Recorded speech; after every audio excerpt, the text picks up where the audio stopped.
tous, bienvenue également à ceux qui nous rejoignent sur internet. Nous sommes dans notre troisième et dernier pan de cette étude biblique, on va dire accompagnée. Accompagnée parce qu'elle repose sur une méthode que d'habitude j'utilise en présentiel avec les différents étudiants que l'on peut avoir ou les personnes qui se posent des questions, parfois dans des entretiens personnels. Troisième pan, nous avions vu donc la fidélité, les intimités et désormais nous voyons le troisième élément qui est complémentaire, une triade qui fonctionne ensemble, la confiance. J'aimerais faire avec vous une lecture d'introduction qui se trouve bien évidemment dans la Bible, puisque nos propos ne prennent appui que sur la Bible. Psaume numéro 62. Ce psaume, il y a un petit sous-titre qui a été rajouté par les commentateurs à l'origine de ma Bible d'études. Vous n'aurez peut-être pas le même ou pas du tout, puisque ce n'est pas la Bible à proprement parler, mais cela renseigne. Et j'ai, pour ce qui me concerne, s'attendre à Dieu. Au chef des chantres, d'après Gédoutoun, psaume de David. Verset 2 donc, oui, c'est en Dieu que mon âme se confie, de lui vient mon salut. Oui, c'est lui qui est mon rocher et mon salut, ma haute retraite, je ne chancellerai guère.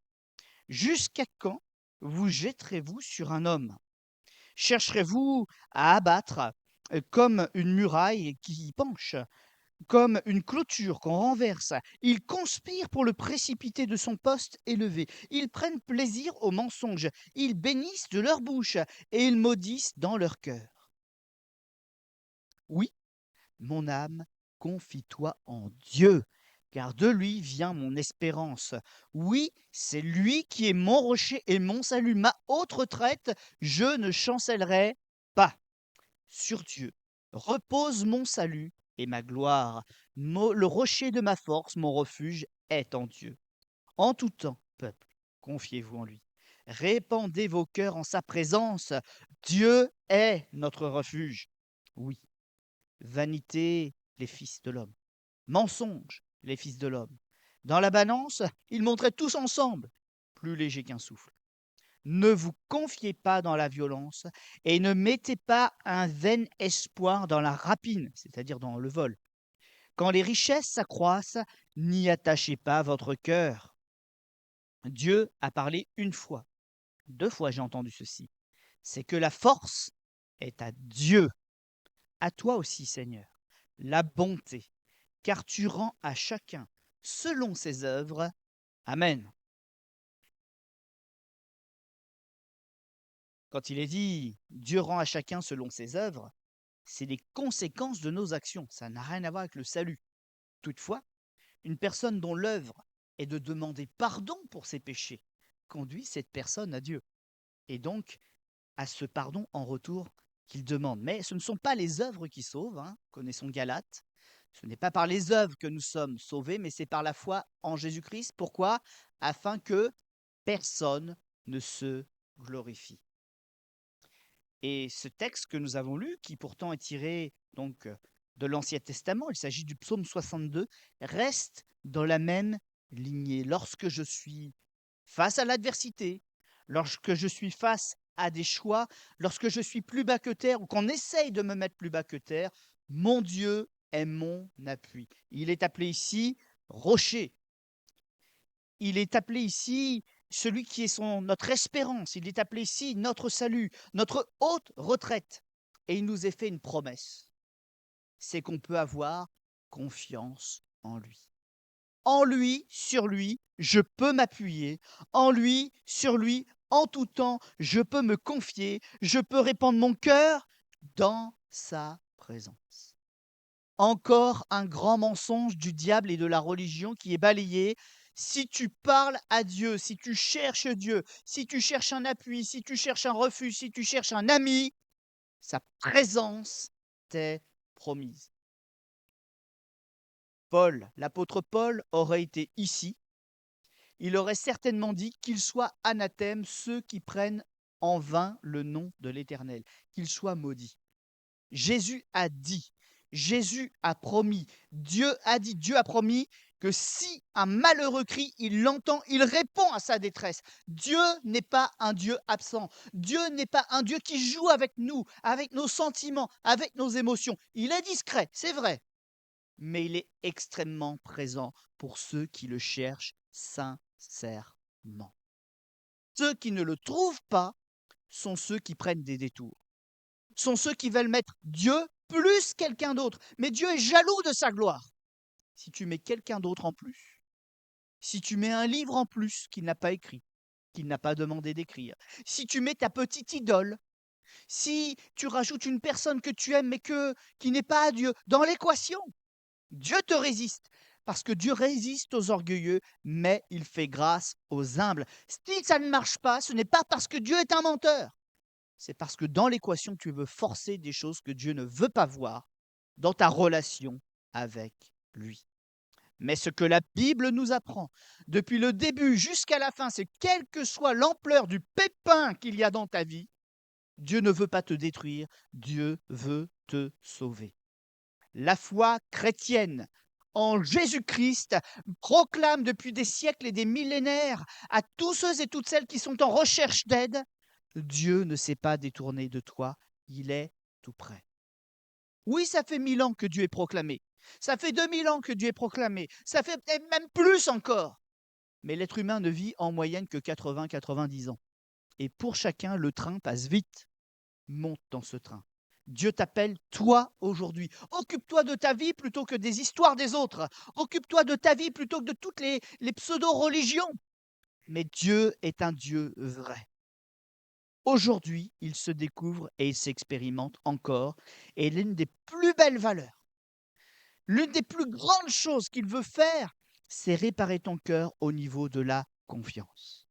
Nous l'avons lu, l'esprit des hommes et tout ce que les hommes fabriquent ne mène qu'à la convoitise, à la rapine, à un vain espoir, à la poursuite de richesses qu'ils n'emmèneront pas avec eux dans la mort. La Bible nous dit, c'est un piège. N'y attachez pas votre cœur. Ces choses vous attachent à la terre, et lorsque vous mourrez, vous restez liés à la terre. La poussière retourne à la poussière. Mais ce qui est esprit, ce qui a été préparé pour être rendu à Dieu, retourne toujours à Dieu. Remplis ta vie des bons trésors et réapprends dès aujourd'hui qu'il y a quelqu'un en qui tu peux avoir confiance. La définition générale de la confiance, c'est quelque chose que d'habitude je fais sous forme d'exercice avec les participants. Je fais un petit tour de table et je demande à chacun comment il peut définir la confiance selon lui. Certains vont avoir des définitions un petit peu dictionnaires, précises, justes, les bons mots, les bonnes virgules, et c'est très bien. D'autres vont le traduire dans leur sensibilité, en nous partageant une expérience dans laquelle leur confiance a été mise à mal par quelqu'un qu'ils aimaient, qu'ils appréciaient. Ou à l'inverse, un bon témoignage d'une personne auquel ils ne s'attendaient pas à la fidélité. Et finalement, cette fidélité est même devenue confiance parce que cette personne l'a secouru dans sa détresse. Peu importe la façon, mes amis, dont nous utilisons nos mots pour définir la confiance, ce qui est important, c'est d'essayer de comprendre ensemble tout ce qu'elle peut nous apporter. Parce qu'il y a un grand mal dans ce monde, le diable. Et toutes les choses qui nous rendent heureux, toutes les choses qui nous rendent fermes, toutes les choses qui sont pour nous des socles sur lesquels bâtir une vie heureuse, il y a cet adversaire qui est là, avec tous ceux qui lui ressemblent, qui cherchent à détruire ça. Nous vivons dans un monde commercial. On nous dit, toi tu comptes, laisse tomber l'autre. Mais on dit la même chose à tout le monde. Prends du plaisir, prends-en pour toi, laisse tomber l'autre. Au moins tu auras eu ton plaisir. N'aie confiance en personne, mais achète. Ce que tu achètes, ça t'appartient. Achète ta liberté. Achète tes envies. Achète tes plaisirs comme tu as payé, c'est légitime. Mais la Bible nous dit que ce sont des pièges. Nous achetons des choses qui nous alourdissent et qui nous perdent. Et on ne parle plus d'honneur. On ne parle plus de respect. On parle d'amour libre, c'est-à-dire sans engagement. Et nos enfants qui viennent après nous, s'ils pouvaient nous parler avant qu'on fasse des bêtises, s'ils avaient la maturité de le faire avant, ils nous diraient: «Mais pourquoi je n'ai pas un papa et une maman? Ton amour libre, c'est un mensonge. C'est une destruction pour ton bonheur, pour tes enfants, pour ton héritage. Et aujourd'hui, il nous faut réparer. L'enseignement de Dieu veut réparer ton cœur, veut réparer tes valeurs. Et aujourd'hui, j'aimerais te dire, la confiance, ça commence non pas physiquement d'abord, par une personne qui protège ton corps. Ça commence, d'après les définitions, par ce qui protège ta relation avec les autres. C'est ton état psychologique. On se plaint des dépressions aujourd'hui. On se plaint des burn-out. Mais toutes les choses importantes qui sont en nous, c'est pas premièrement le corps, c'est premièrement ton esprit. C'est par ton esprit que tu tressailles de joie. C'est par ton esprit que tu aimes. C'est par ton esprit que tu t'engages. La confiance, c'est un état psychologique qui bien souvent est malade. Un état d'attachement. Un état qui se confie, se fie à quelqu'un ou à quelque chose. C'est une assurance, une sécurité, une absence de crainte qui sont liées à une conviction tellement profonde. Parce que tu places ta confiance en quelqu'un qui te semble intègre, qui ne changera pas, en quelqu'un qui te semble sûr, en quelqu'un qui te fait te sentir bien et tu sais qu'il a cette compétence qu'au jour de l'épreuve, même s'il ne sait pas tout faire, il sera toujours là. Tel ami se révèle être un frère dans l'épreuve. On peut avoir des amis, mais ceux en qui on peut avoir vraiment confiance sont ceux qui répondent présent. Ça, c'est les vrais amis. Et moi, je suis un peu de la vieille école, vous savez, hein. J'ai des côtés un peu modernes et des côtés très vieillots. Je suis un mélange un peu bizarre, hein. Mais j'ai appris quelque chose de ma grand-mère, de ma mère. J'ai ensuite expérimenté que c'était vrai. Pour ton bonheur, il ne faut pas avoir beaucoup d'amis. Il faut avoir un ou deux vrais amis. Et ton cœur sera en paix. Parce que ces gens-là, en fait, ils te suivront toute ta vie. Où que tu sois, où que tu ailles, 20 ans après, même en s'étant perdu de vue, le jour où tu les retrouves, ils sont les mêmes qu'à l'époque. Ils t'aiment autant, ils te recherchent autant, ils s'étaient fait autant de peine que toi lorsque peut-être à cause du travail ou du mariage, il y a eu une séparation un peu pour un temps. Mais quand tu les retrouves, ils sont les mêmes. Des vrais amis. On n'en a pas 5, on n'en a pas 10, on n'en a pas 20, 30 ou des followers. On en a un ou deux. Et je m'adresse même au couple. Ton meilleur ami, c'est celui ou celle à qui tu t'es lié. Ne l'oublie jamais. Ton partenaire dans la vie, ce n'est pas ton ennemi. Et c'est pas normal si ça devient comme ça.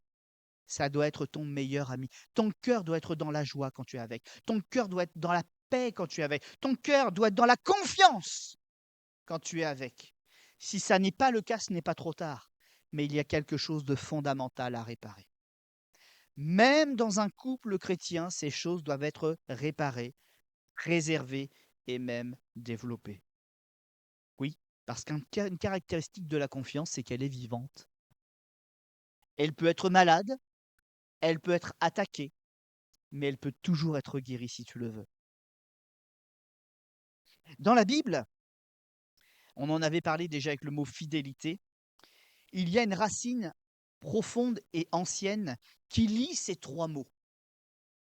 La piété, la foi, la confiance et même la fidélité sur un autre aspect, donc 4 mots même en fait qui sont reliés.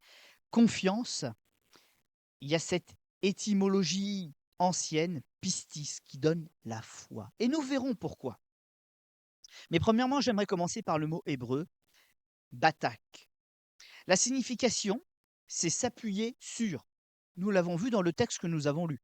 On s'appuie sur Dieu comme un rocher pour se relever. Se sentir en sécurité. Vous vous rappelez? Les petits oiseaux, lorsque viennent les tempêtes, vont se cacher au creux du rocher.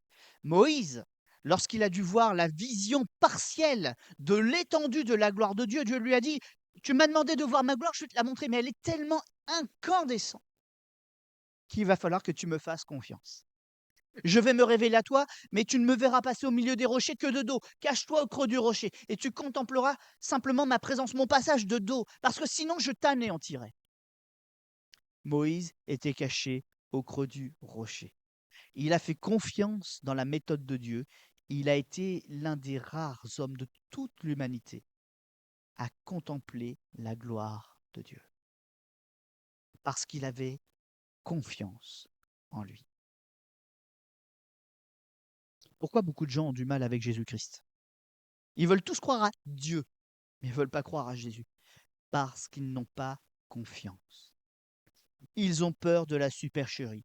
Ils ont peur du mensonge. Ils préfèrent s'inventer une réalité ou une religion ou une croyance, une philosophie où il n'y a pas Jésus. Je me donne raison en disant Dieu existe. Si Dieu existe, il sera content que je dise qu'il existe. Mais c'est faux. Les démons croient que Dieu existe, dit la Bible, mais ils tremblent. Pourquoi? Ils savent que Dieu existe, mais ils ne l'aiment pas, mais ils ne le craignent pas, mais ils ne sont pas dans son plan. Et quand tu n'es pas en Jésus, tu n'es pas dans le plan de Dieu. Tu es comme les démons. Tu sais que Dieu existe, mais tu as peur de la mort. Tu trembles comme les démons. Mais en Jésus, cette pierre que tu refuses d'avoir, cette pierre sur laquelle tu refuses de bâtir, qui est une pierre de paix, la pierre de la nouvelle Jérusalem, Jérusalem, la nouvelle paix, le nouveau commencement pour ta vie. Si tu refuses Jésus, tu ne peux pas trouver le nouveau départ. Parce que c'est en Jésus que se trouve la réconciliation par laquelle tu peux découvrir cette nouvelle paix, ce pardon de Dieu qui répare tout entre toi et lui. Si tu n'y arrives pas, ce ne sont pas tes inventions qui veulent te sauver. Ce ne sont pas tes œuvres qui vont te sauver. Dieu n'a donné qu'une seule réponse qui renferme toutes les réponses, c'est Jésus. C'est Jésus. Sa venue sur la terre ne s'explique que pour une seule et unique raison. Il a démontré qu'il ne voulait pas être séparé de nous. Il est venu en personne et il a fait ce que l'on n'arrivait pas à accomplir. Il a versé, il a offert une vie parfaite sur le bois de la croix pour nous sauver, nous qui étions des pécheurs. Et c'est là que commence la confiance. Nous l'avons lu ensemble tout à l'heure, dans un texte qui pourtant est dans l'Ancien Testament. Répandez vos cœurs en sa présence. Ce serait fort de café que celui qui nous dit ça ne nous donne pas les moyens de venir à ses pieds dans sa présence. Il annonçait déjà que Jésus viendrait en personne, que nous aurions la croix et que nous aurions toujours un endroit et un interlocuteur pour dire « Papa, j'ai mal ».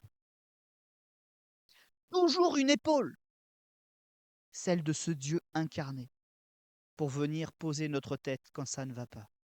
J'aime énormément cette image parce qu'elle est vraiment, je pense même peut-être prophétique d'ailleurs. Ce jeune homme, Jean, il posait sa tête sur le buste de son maître. C'est pas souvent qu'on voit des élèves faire ça avec leur prof à l'école, hein. Mais ce maître enseignait l'amour, le pardon, la compassion. Et Jean est le seul, peut-être à l'exception de son père ou de sa mère, ça la Bible ne le dit pas. Mais dans la Bible, il est le seul dont on ait l'assurance qu'il ait entendu battre le cœur de Jésus. Sa tête était sur sa poitrine.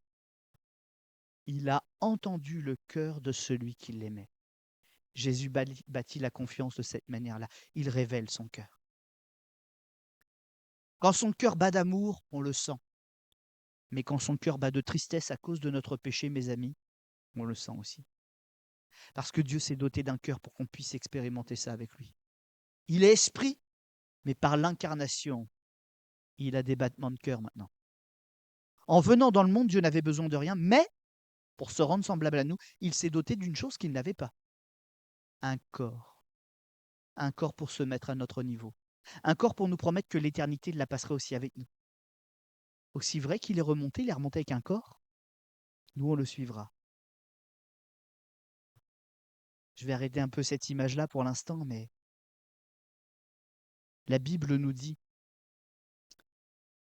arriverions-nous à sonder la hauteur, la profondeur, la longueur, la largeur de l'amour de Dieu? Quelqu'un dit: au fond, c'est pas possible, mais il y a un avantage, c'est que même si c'est impossible, on aura toute l'éternité pour essayer. Chaque jour sera un jour immergé dans l'amour de celui en qui nous aurons eu confiance et dont la confiance aura été honorée. Batak, être sans souci, c'est aussi l'image d'une personne qui s'étend de tout son long sur une surface solide pour pouvoir s'y reposer. Quelqu'un qui reporte tout son poids sur cette surface, mais cette surface le soutient tranquillement, sans faillir. Répandez devant lui, répandez dans sa présence qui vous êtes. Votre bien, votre mal, soyez vrai. Et le Seigneur vous aidera sur cette surface où vous appuyez, à faire le tri avec vous du bien, du mal, et il vous libérera du mal. Il vous libérera du mal, parce que lui seul sait le faire. Il a été envoyé pour ça. Dans le Nouveau Testament, le grec koiné, très proche de l'hébreu dans l'intention de ses racines linguistiques, on utilise souvent le mot peito. Sa racine est liée à la foi, je la citais tout à l'heure, pistis. Être persuadé, être intimement, intrinsèquement, c'est-à-dire de tout l'intérieur, convaincu. Si la foi est une conviction que Dieu existe et qu'il est fidèle, la confiance, c'est l'acte volontaire de se reposer sur cette conviction. Il y a donc, dans la confiance, un pas que vous et moi, nous avons à faire en direction de celui qui est censé être notre bienfaiteur. En fait, Dieu a fait tout ce qu'il fallait. Mais le seul fossé, la seule distance qui règne encore entre lui et nous, c'est le pas que moi j'ai à faire vers lui. Dieu est saint. Dans sa sainteté, il ne peut pas avoir de relation avec le péché. Sauf, parce qu'il y a quand même une limite à ça. C'est la limite du pardon. Il se tient sur la ligne du pardon. Juste sur le fleur du bout de la ligne là. C'est sa limite. Mais vous aussi, vous avez le pouvoir d'aller jusqu'à cette ligne. C'est une ligne de rencontre. Et nous l'appelons, nous aussi, la croix, tout simplement. C'est une conviction qui pousse à une action. Et dans la racine d'origine, c'est de s'asseoir. C'est ce qu'on appelle l'assise. J'entends, c'est la foi. Je reçois, c'est la foi. Mais je m'assois, c'est la confiance que je lui rends. Et j'ai pas besoin, je ne peux pas simplement me contenter d'entendre ou de croire que la chose existe. Je dois prendre ma position ferme, définitive, mon assise dans un grand oui que je dis à Dieu pour marcher toute ma vie avec lui. On va lire quelques passages ensemble, des passages bibliques. Je vais tricher un petit peu, je vais le faire sur le téléphone pour ne pas perdre trop de temps. Le premier passage que je souhaiterais lire avec vous, ce sont deux versets, Proverbes chapitre 3, versets 5 et 6. Et c'est un petit exercice que nous pouvons faire aussi. Il faut essayer d'identifier la forme de confiance ainsi que le piège potentiel dans lequel on pourrait tomber. Donc il existe différents types de confiance. C'est le même exercice que nous avons fait sur les autres fiches. On va en trouver 4. Proverbe 3, versets 5 et 6. Confie-toi en l'Éternel de tout ton cœur et ne t'appuie pas sur ta sagesse. Reconnais-le dans toutes tes voies et il aplanira tes sentiers. Je vais me rajouter le verset 7 parce qu'il est pas mal. Ne sois point sage à tes propres yeux. Crains l'Éternel et détourne-toi du mal. Le type de confiance, c'est celle qui se base sur le discernement. Ce que je vois ou ce que je crois comprendre. Il y a des gens qui sont très habiles, ils comprennent bien la nature humaine, mais ce n'est pas le cas de tout le monde. On n'est pas tous des profilers du FBI. On n'est pas tous capables de comprendre les choses au-delà des mots qui sont prononcés par la personne. Les micro-expressions, j'en entends parler partout dans les films, voilà, même en psychologie, et cetera. Moi, je comprends rien à ça. Une personne qui a un micro truc, pour moi, ça veut pas dire: «Oui, alors il est né le 13 avril de telle année». Non, pas du tout, hein. Il y a que dans les films qu'on voit ça. Moi, quand je vois quelque chose, je sais que je peux me tromper. Donc j'ai un certain discernement, mais ça s'arrête là. J'ai mes limites. Donc le piège dans lequel je pourrais tomber, si ce discernement n'est que le mien ou le conseil qu'on me donne, bah, c'est celui de l'autosuffisance. Moi, je comprends tout. Donc je trace mon chemin. Je suis le maître de ma destinée. Je connais les Écritures un petit peu. Il y a des gens qui étaient sur un bateau. Au milieu d'une tempête qui était en train de se lever, ils ont cru qu'ils étaient suffisamment des bons navigateurs, se croyant maîtres de leur destin et qu'ils en échapperaient. Dieu a parlé. Il leur a dit: ben non, ça va pas bien se passer. Abandonnez tout, finissez à la nage, vous vous en sortirez. Quoi que vous en pensiez, vous en sortirez. Abandonnez le navire. Se croyant maîtres de leur destin. Ben heureusement qu'ils ont fait ce que Dieu leur a dit, hein. Qu'ils ont balancé tout le superflu, puis qu'ils ont essayé de naviguer ou de nager un peu comme ils ont pu. Parce qu'en fait, c'était un grand naufrage sans salut à la sortie. L'homme se croit toujours l'exception. Vous parlez d'une règle à quelqu'un, il a envie d'aller à contresens, il se croit, voilà, il vous dira toujours et en face: «Ouais, mais ça, c'est pour les autres.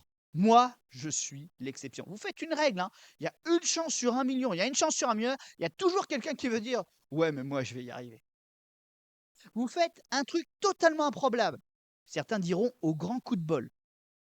Il y a une personne qui le fait, tout le monde est convaincu qu'il va faire pareil, alors que c'est l'exception. Ça, c'est la bêtise humaine. C'est la confiance mal placée et elle est dirigée par quelque chose que l'on va voir dans 1 Timothée chapitre 6, verset 17, c'est l'orgueil. Mais on va lire quand même 1 Timothée parce qu'il y a d'autres éléments dans cette notion. 1 Timothée chapitre 6, verset 17. Recommande aux riches. Donc c'est Paul qui donne des consignes à Timothée pour l'Église dont il prend la responsabilité, du présent siècle, de ne pas être orgueilleux et de ne pas mettre leur espérance dans les richesses incertaines, mais de la mettre en Dieu, qui nous donne avec abondance toutes choses pour que nous en jouissions. Je rajoute les versets 18 et 19, il me titille un petit peu. Recommande-leur de faire du bien. Ouais, parce que c'est pas parce qu'on est riche qu'on pense aux autres, hein.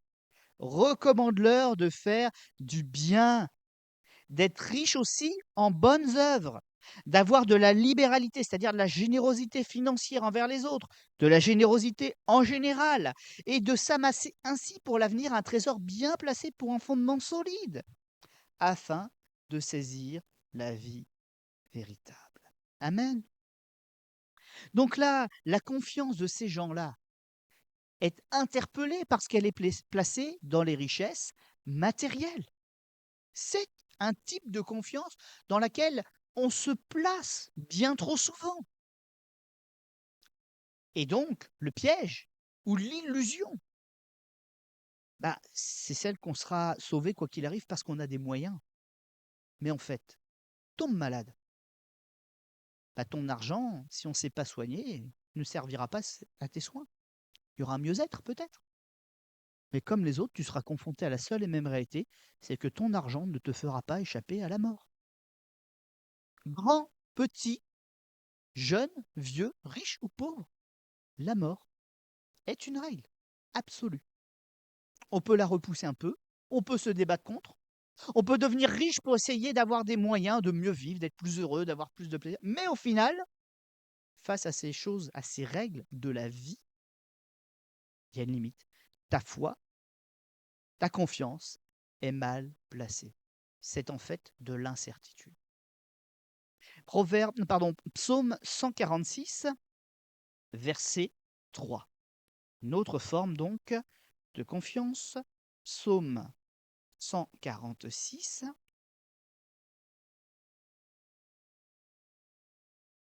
verset 3. Ne vous confiez pas aux ou dans les grands, aux fils de l'homme qui ne peuvent pas sauver. Verset 4. Leur souffle s'en va, ils rentrent dans la terre et ce jour même, ou ce même jour, leurs projets, leurs desseins périssent. Ça ne veut pas dire qu'il ne faut jamais avoir de projet avec personne. On peut avoir des beaux projets, qu'ils soient de Dieu ou pas, d'ailleurs. Parce que tous les projets ne sont pas mauvais juste parce qu'ils ne sont pas avec Dieu. Par contre, si nous avons des projets, une ambition personnelle, faisons en sorte qu'ils respectent les valeurs de Dieu, pour que Dieu défende notre projet. Vous savez, on a le droit d'avoir des projets et Dieu peut même choisir de bénir des projets à nous qui n'étaient pas spécialement les siens, à condition qu'ils soient dans sa volonté. Tu veux te marier? Alors je vais peut-être en choquer beaucoup. Il n'est écrit nulle part qu'il y a un homme fait sur mesure pour une femme dans la Bible. La seule fois où ça a été fait, c'est dans l'exception du commencement où Dieu a créé l'homme et la femme après que l'homme le lui ait réclamé. Il y a donc une demande de l'homme. Mais à part ça, même si effectivement dans des assemblées, même dans les assemblées de Dieu pendant très longtemps, on a enseigné ça, il n'y a pas une doctrine là-dessus. Il n'y a pas des textes qui nous confrontent là-dessus. Ils nous disent, tu es responsable. Veille sur ton cœur plus que toute autre chose, car de lui viennent les sources de la vie. N'épouse pas une prostituée. Ne te commets pas d'adultère. Ne te mets pas sous un joug étranger. N'aie pas de relation hors mariage. Tout ça, c'est écrit. Mais ton choix, c'est aussi ta responsabilité. Dieu peut le bénir si c'est un bon choix. Il y a le bon, l'agréable et le parfait. Tu peux donc faire des choix qui sont juste bons. Ça ne veut pas dire que tu es contre Dieu. Il y a des choix qui sont agréables et à toi et à Dieu parce qu'ils ont du sens, parce qu'ils ont été réfléchis, parce qu'ils lui ont été proposés. Puis il y a le parfait, celui où tu consacres ta vie et où tu abandonnes tes choix, voire même parfois tes droits à Dieu. C'est parfait. Mais la Bible dit aussi, on n'en est pas tous capables. Je prends l'exemple du mariage, encore une fois, c'est un peu mon image et ma rhétorique. Paul, parlant du mariage et parlant du célibat, il dira, j'aimerais que tous fussent comme moi, célibataire consacré à Dieu. Il n'en avait pas forcément envie, mais les choses ont fait que il n'a pas pu aller plus loin sur ce chemin-là. Et il a préféré se donner tout entier à Dieu. J'aimerais que tous fussent comme moi. Toutefois, si quelqu'un brûle, qu'il se marie, il ne fait pas mal. Il ne fait pas mal. Dieu seul, le Père, est parfait. Et il y a un défi dans la Bible. Soyez parfaits comme votre Père est parfait. Mais ça ne veut pas dire qu'on va vraiment y arriver. C'est juste Dieu qui pique notre orgueil en disant, tu crois être parfait? Tu crois être au niveau de mon Jésus, de mon Fils, là? Eh petit, calme-toi un peu, là. Essaye déjà d'avoir une vie parfaite comme il a eu une vie parfaite. On en reparle après. C'est un défi. Mais pour autant, pour toutes les décisions que nous avons à prendre, j'allais dire en vrai, il est là et il n'est pas non plus contre nos projets. Mais cherchons quand même l'excellence pour autant. Tu veux te marier? Que ce soit pas avec un chrétien d'étiquette, une chrétienne d'étiquette. Oh il est catho, il est machin, truc, c'est un chrétien quand même, ça va le faire. Mais dans sa foi, c'est qui? En vrai, cette personne dans la foi, c'est qui? Quand viendra la tempête, c'est quoi son appui? C'est qui son Jésus? Est-ce que c'est le même Jésus que toi? Le vrai Jésus des Écritures? Est-ce qu'il est là, ce Jésus, dans sa vie? C'est même pas un bon choix quand c'est comme ça. Ça, c'est ce que j'appelle moi du baratin évangélique.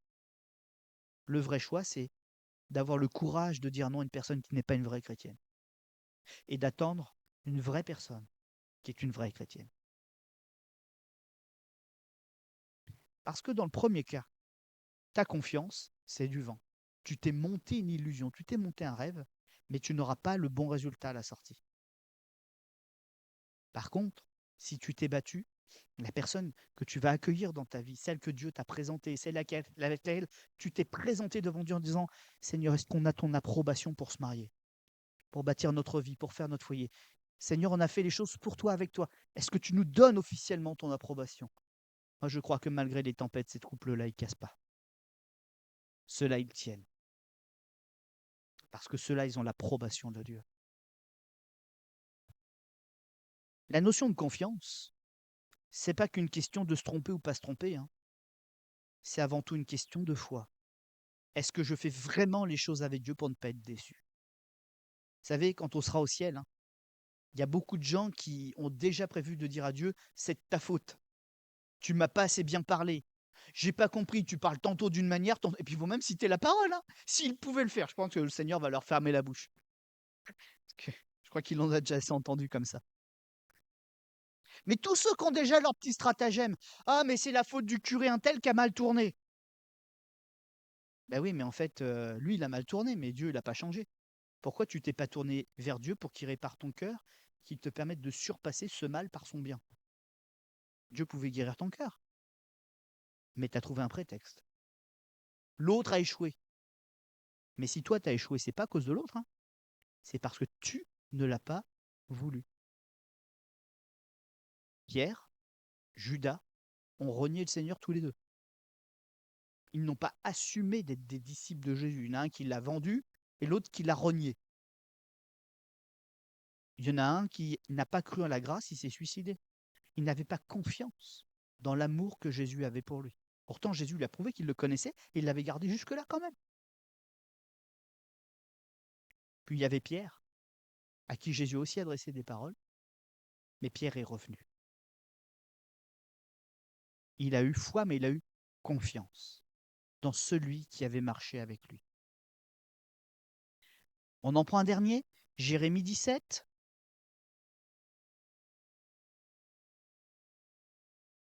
Alors, Jérémie, il est là. Jérémie 17, verset 5. Ainsi parle l'Éternel, maudit soit l'homme qui se confie dans l'homme et qui prend la chair pour appui et qui détourne son cœur de l'Éternel. Il est comme un misérable dans le désert et il ne voit pas arriver le bonheur. Il habite des lieux brûlés du désert, une terre salée et sans habitants. Verset 7. Béni soit l'homme qui se confie dans l'Éternel et dont l'Éternel est l'espérance. Il est comme un arbre planté près des courants d'eau et qui étend ses racines vers le courant. Il n'aperçoit point la chaleur quand elle vient et son feuillage reste vert dans l'année de la sécheresse. Il n'a pas de crainte et il ne cesse de porter du fruit. La confiance bien placée est une confiance qui nous rend abondamment heureux.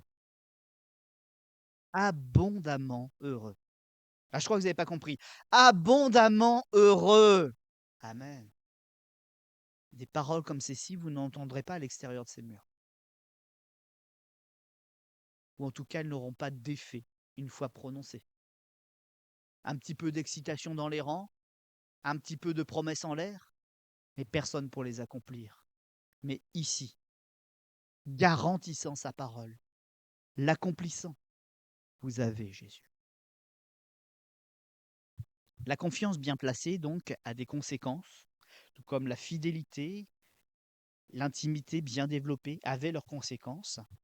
En Dieu, c'est la même notion qui revient, c'est la notion de la sécurité. En ma demeure, je me couche et je m'endors en paix. L'Éternel est avec moi. L'Éternel est donc, dans ce cas de figure encore, une sécurité. En Jésus-Christ, c'est également la promesse, l'assurance complète du salut. Il y a souvent ce texte qui dit: «Le salaire du péché, c'est la mort» et on le cite souvent. On le connaît tous, hein. Même des gens dans la rue seraient capables de vous le sortir. Mais il a un pendant, il y a un effet miroir. Faites travailler votre salut. On n'est pas sauvé pour être sauvé. On n'est pas sauvé pour retourner faire des bêtises, parce que malheureusement, c'est ce que beaucoup font. Ils sont guéris, ils ont un miracle, ils ont un bienfait de Dieu, ils obtiennent la voiture qu'ils ont toujours voulu, paf, ils font des bêtises. Faites travailler votre salut. Maintenant que tu t'es levé, maintenant que tu as été réparé, maintenant que ta vie commence à reprendre du sens, donne tout le sens possible à ta vie. Parle de Dieu, développe l'image de Jésus en toi, fais du bien aux malheureux, fais travailler ton salut. Et pendant que tu travailles à des choses qui sont bonnes, tes mains n'ont pas de temps pour faire des bêtises. En tout cas, beaucoup moins. Amen. Réfléchissons à ça, c'est une bonne stratégie.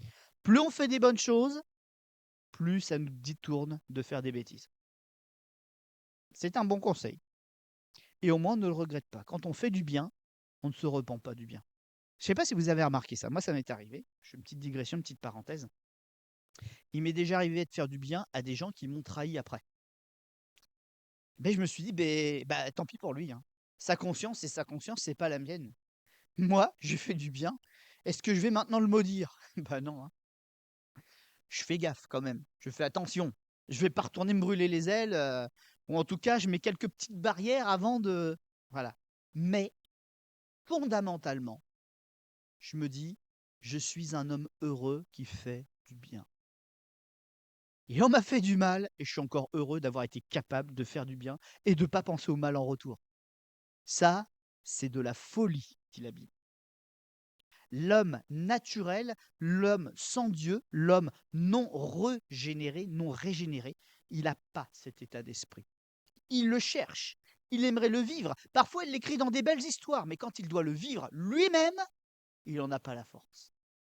Mais celui qui est en Jésus-Christ, il ne se contente pas de bénir ceux qui le bénissent et d'être à distance de celui qui le maudit, il est capable, il est rendu capable par la force de Jésus qui l'habite, de bénir celui qui le maudit.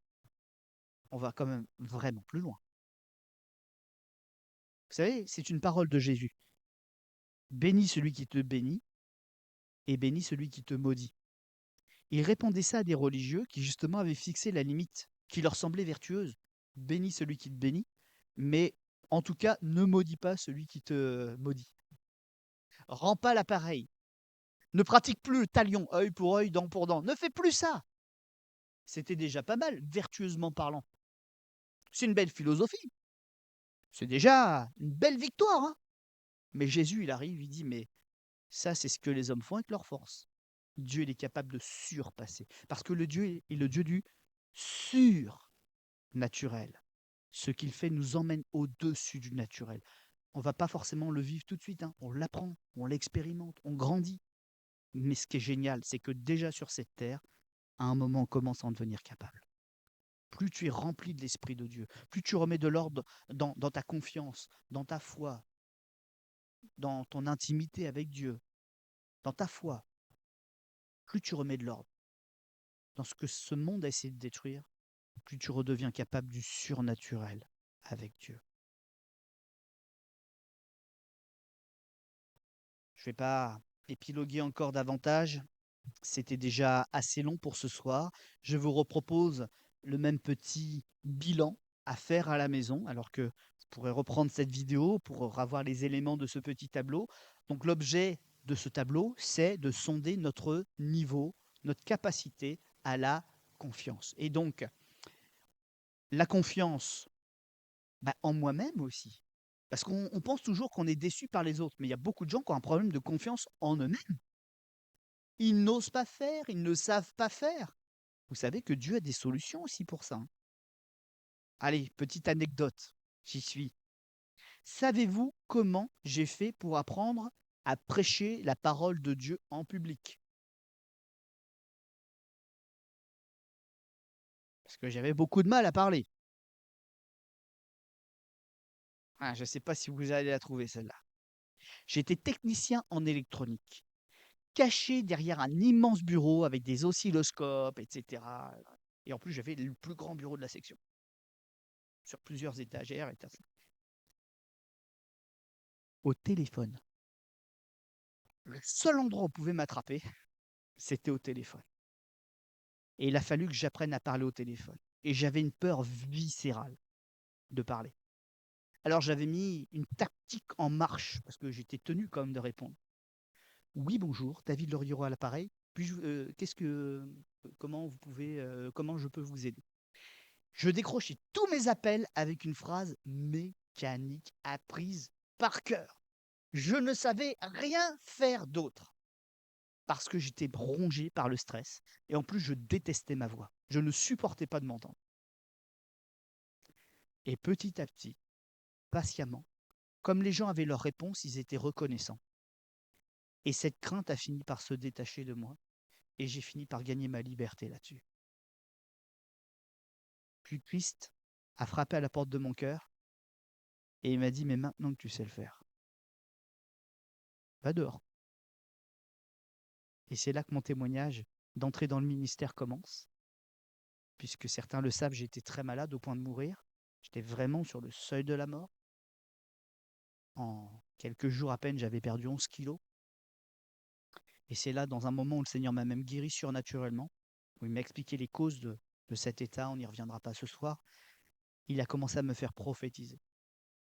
J'ai eu vraiment des visions, des temps, etc., de ce qui allait se faire, et je n'ai rien dit à personne. Personne ne pouvait même imaginer qu'un petit gars comme moi pensait un jour servir Dieu. Personne. Et il m'a dit, c'était, je crois, un mois de juin, au mois de septembre, on viendra te trouver. Une femme viendra te trouver. Tu ne l'as pas vue depuis longtemps. Elle te demandera de faire du porte-à-porte et d'aller prêcher l'évangile chez des gens que tu ne connais pas. Tu diras oui. Je suis là maintenant. Donc imaginez ce qui s'est passé. Même technique. Quand tu ne sais pas, demande à Dieu un conseil de sagesse. Il m'a dit de frapper aux portes. Bonjour, est-ce que vous avez 5 minutes? Est-ce que je peux vous parler? Regardez, j'ai un petit évangile pour vous, je parle de Jésus. La même phrase à toutes les 500 ou 700 ou 800 portes à laquelle j'ai frappé ces quelques mois-là, la même phrase. Et des gens sont passés par les eaux du baptême. Et des gens donnaient leur cœur à Jésus. Et quelquefois, j'ai même vu des musulmans venir en disant: c'est un homme du livre, le Coran nous dit d'écouter les gens du livre. Ils se mettaient en cercle et on parlait d'égal à égal de la parole de Dieu, non pas par défi, mais par amour de Dieu. C'est comme ça que ça a commencé. Lorsque l'on t'interrogera sur ta foi, ne ferme pas ta bouche, mais ouvre-la et je la remplirai. Mais pour que ça commence, tu dois faire confiance à quelqu'un. Et ce quelqu'un qui est bon pour toi, c'est Jésus. Amen. C'est tant de messages donc. Alors je suis désolé, je n'ai pas fini mon tableau, mais c'est moi-même, les autres, Dieu et Christ. Et puis pour chacune de ces lignes, moi-même, les autres, Dieu, Christ, il y a la nature de mon appui, en quoi je suis fort, en quoi je suis fragile. Et puis, quel est le résultat? Quand j'utilise cette méthode, est-ce que ça marche ou est-ce que ça ne marche pas? Parce que vous serez étonné, hein. Bien souvent, on fait tout le temps pareil, ça ne marche jamais et on continue à faire pareil. Donc, pour moi-même, pour les autres, Dieu et Christ, la nature de mes appuis, comment je fais mes pratiques, est-ce que ça marche, est-ce que ça ne marche pas? Et de l'autre côté, quel est le résultat? Heureux, pas heureux? Est-ce qu'il faut que je recommence ou il faut que j'apprenne? Et je prenne la décision de ne plus faire comme ça. OK? On va incliner nos fronts un instant, mais avant de prier tous ensemble et de se séparer, je vais dire au revoir à tous ceux et toutes celles qui sont avec nous sur les réseaux. J'espère que ce message vous aura béni. En tout cas, on sera très heureux de le remettre à votre disposition dans quelques instants. Et puis, les autres messages complémentaires sont également disponibles sur la chaîne. Allez les voir. Soyez bénis au nom de Jésus.